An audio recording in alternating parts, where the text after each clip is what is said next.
La bâtonnière de l'Ordre des avocats de Paris, Julie Couturier. Chère Julie, la barre est à toi.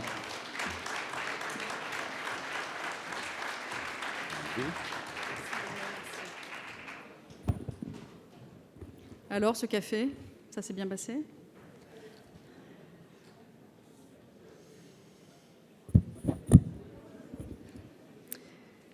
Monsieur le Président de la Conférence des bâtonniers, cher Bruno Blanquer, Monsieur le Président du CNB, cher Jérôme Gavaudan, Mesdames les bâtonnières et bâtonniers, vous faites comme vous voulez, Messieurs les bâtonniers, chers confrères, chers amis, vous attendez un discours, vous n'en aurez pas. Je suis juste venue vous dire un mot d'amitié. Je remercie vivement le président Blanquer de me donner l'opportunité de m'adresser à vous et je saisis cette occasion pour vous présenter, tant qu'il en est encore temps, au seuil de cette nouvelle année, mes meilleurs vœux pour vous, vos familles, vos cabinets et vos barreaux, vos ordres.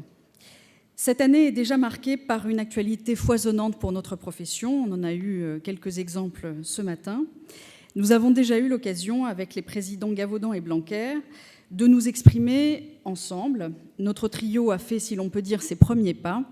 À Strasbourg d'abord, la semaine dernière, pour introduire le colloque organisé le 12 janvier dernier par nos 3 institutions sur l'Europe qui protège contre les injustices, sous l'égide de la DBF.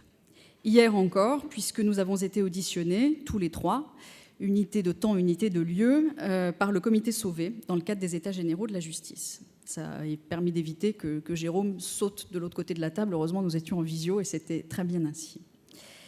Et j'ai une bonne nouvelle pour vous. Entre nous, ça marche.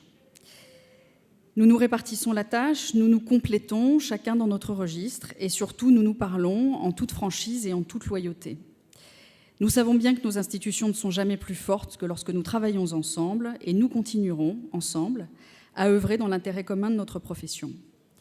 Ensemble, nous avons défendu les valeurs essentielles de notre profession, notre secret professionnel, le rôle du bâtonnier en perquisition, et je salue évidemment la présence de Vincent Gnorret, vice-bâtonnier de Paris, dont vous connaissez l'implication sur ces sujets. Ensemble, nous avons obtenu le droit de visite des bâtonniers dans les lieux de privation de liberté. Ensemble, nous continuerons à défendre nos libertés fondamentales et l'état de droit dans le cadre de la présidence française de l'Union européenne.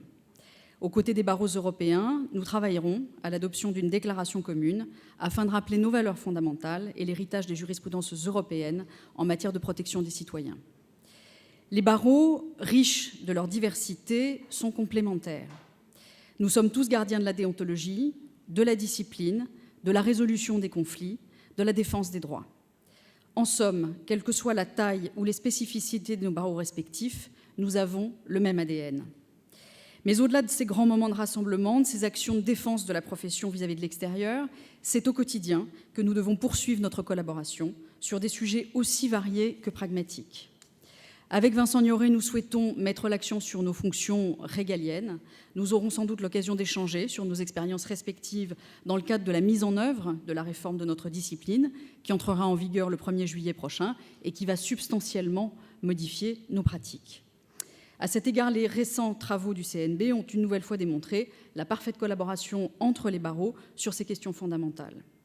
De la même façon, les bonnes relations que nous entretenons d'un barreau à l'autre nous permettent déjà au quotidien de résoudre les questions déontologiques qui peuvent parfois apparaître entre confrères de barreaux différents.